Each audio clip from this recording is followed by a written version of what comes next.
Wow, my friends. My other video, okay, so I looked at the comment again and it said, I really like your video, but it contains spam in the link or something. To approve it, so make a approve and comment so that this person can, I don't know, share my video. I don't know what she's talking about. This lady keeps, I think it's the same person, and I think it's connected to Pinterest. So can one of my subscribers please tell me how I'm supposed to do that? I don't know how to do that. I don't know what she's talking about. So Billy, Thomas, Mississippi Dave, any of you guys, if you could tell me how to do that, I would appreciate it. Okay, so we're in chapter 3 of Isaiah.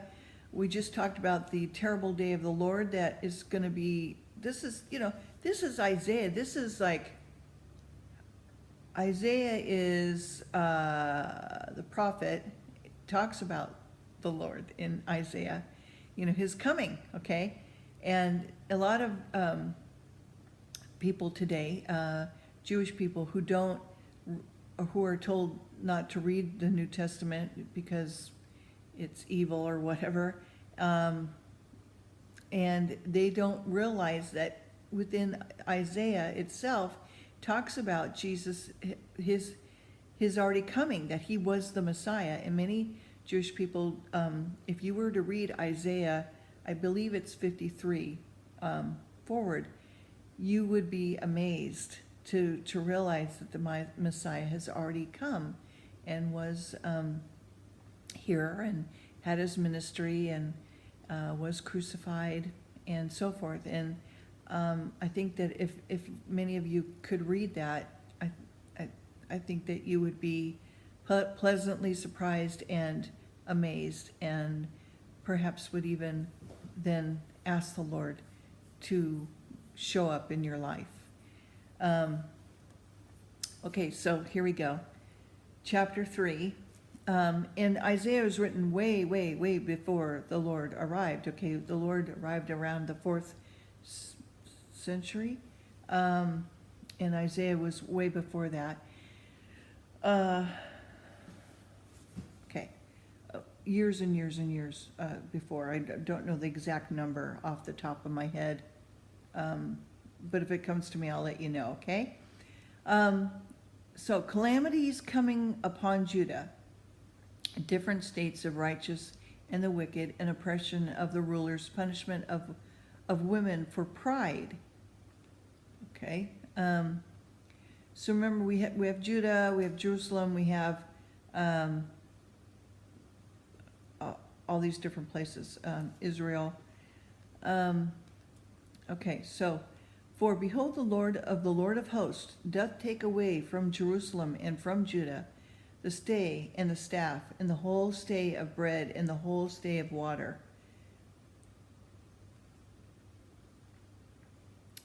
So famine, want, mighty men, okay? The mighty men and men of war, the judge and the prophet and the prudent and the ancient, the captain of the 50, the honorable men, the counselor, the cunning, the officers, the eloquent orator.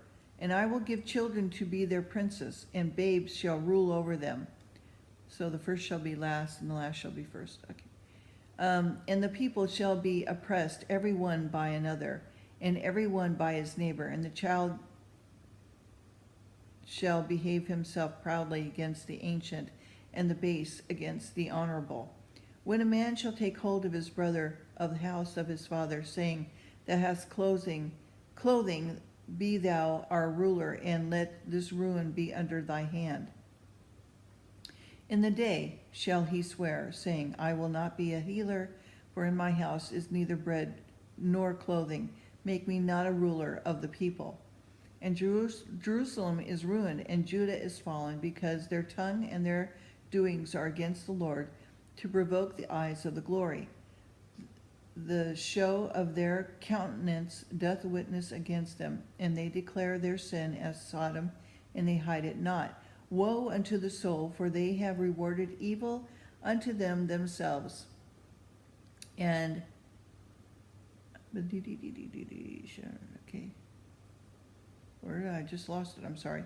For Jerusalem is ruined, and Judah is fallen, because their tongue and their doings are against the Lord, to provoke the eyes of his glory. They show of their countenance doth witness against them. They declare their sin as Sodom, and hide it not. Woe unto their soul, for they have rewarded evil unto themselves. Say ye to the righteous that it shall be well with him, for they shall eat of the fruit of their doings. Woe unto the wicked, it shall be ill with him, for the reward of his hands shall be given him. As for my people, children are the oppressors, and women rule over them. O my people, which lead thee, cause thee to err, and destroy the way of thy paths. The Lord standeth up to plead, and standeth to judge the people. The Lord will enter into the judgment with the ancients of his people, and the princes thereof, for he shall have eaten up the vineyard, and spoil of the poor is in your house, or houses, which mean that ye beat my people to pieces, and grind the faces of the poor, saith the Lord God of hosts. So these are judgments. What mean ye that ye beat my people to pieces, and grind the faces of the poor, saith the Lord of hosts? Moreover, the Lord saith, because the daughters of Zion are haughty, and walk with stretched forth necks and wandering eyes, walking and mincing as they go, making a tinkling with their feet.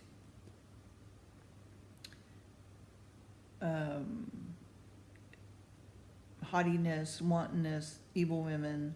Okay. Therefore the Lord will smite with the scab of the crown of the head of the daughters of Zion, and the Lord will discover their secret parts. In that day the Lord will take away the bravery of their tinkling ornaments about their feet, and their calves, and their round tires like the moon, ornaments, and so forth. Day of visitation. The chains and the bracelets and the mufflers and the bonnets and the ornaments of the legs and the headbands and the tablets and the earrings and the rings and the nose jewels and the changeable suits of apparel and the mantles and the wimples and the crisping pins. So earrings, rings, and rich apparel and things like that. The glass, the fine linen, the hoods, the veils, mean like mirrors, linens, and the veils that they wear.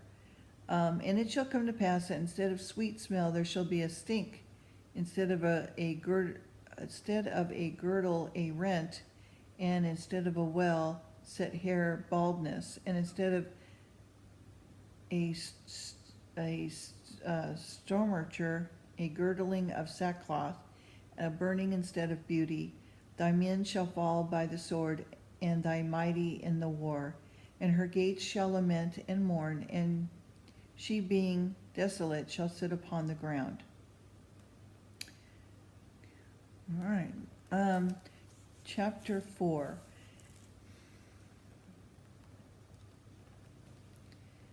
Distress of times, succeedingly blessing and security of Christ's kingdom. And in the day 7 women shall take hold of one man, saying, we will eat our own bread, wear our own apparel. Let us be called by thy name, to take away our reproach. In that day shall the branch of the Lord be beautiful and glorious, and the fruit of the earth shall be excellent and comely for them that are escaped for Israel. And it shall come to pass that he that is left in Zion and he that remaineth in Jerusalem shall be called holy, even every one that is written among the living in Jerusalem. When the Lord shall have washed away the filth of the daughters of Zion, and shall have purged the blood of Jerusalem around and the midst thereof, by the spirit of the judgment and by the spirit of the burning, the Lord will create upon every dwelling place of Mount Zion, and upon her assemblies, a cloud and a smoke by day, and shining a flaming fire by night. For upon all the glory shall be a defense, and there shall be a tabernacle for a shadow in the daytime from the heat, and for a place of refuge, and for a covert from storm and from rain. So a cleansing, religious reforms, fire, pillar of cloud, divine overshadowing, divine refuge is what it's talking about literally, okay? Holy, it's a holy city, God's people, book of life. When it's talking about the book of life, and you shall be called holy, even everyone that is written among the living in Jerusalem, okay, is the book of life.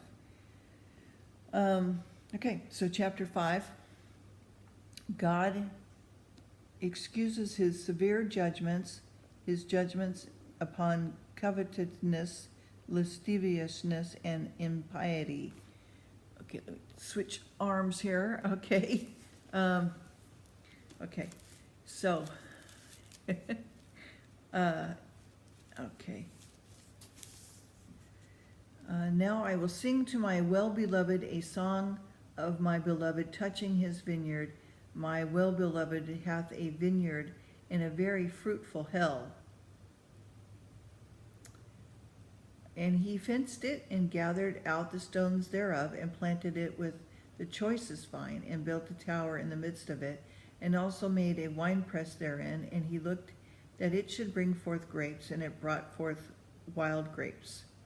Now, O inhabitants of Jerusalem and men of Judah, judge, I pray you, betwixt me and my vineyard, that what could have been done more to my vineyard that I have not done in it? Wherefore, when I looked that it should bring forth grapes, brought it forth wild grapes. Now go to, and I will tell you what I will do to my vineyard. I will take away the hedge thereof, and it shall be eaten up, and I'll break down the wall thereof, and it shall be trodden down. And I will lay it waste, and it shall not be pruned, nor digged, but they shall come up barriers and thorns. And I will also command the clouds that they rain, I will command the clouds that they rain, no rain upon it. For the vineyard of the Lord of hosts is the house of Israel, and the men of Judah his pleasant plant. And he looked for judgments, but behold oppression, for righteousness, but behold a cry. Woe unto them that join the house to house, that lay field to field, until there be no place, that there may be a place alone in the midst of the earth. In mine ears, saith the Lord of hosts, of a truth many houses shall be desolate, even great and fair, without inhabitant. Yea, 10 acres of vineyard shall yield 1 bath, and the speed of a homer shall yield an ephah. Woe unto them that rise up early in the morning, that they may follow strong drink, that continue until night, until wine inflame them. And the harp and the viola and the tabret and pipe and wine are in their feast, but they regard not the work of the Lord, neither consider the operation of his hands. So harps and violins and timbrels and musical instruments is what they're talking about.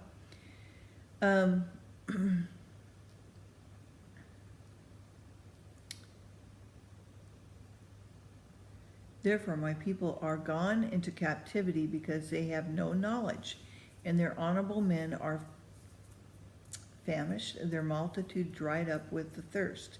Therefore hell hath enlarged herself, and opened her mouth without measure, and their glory and their multitude and their pomp, and he that rejoices shall descend into it. Okay, so kind of like an earthly honor, death of the wicked. Okay. And the men shall be brought down, and the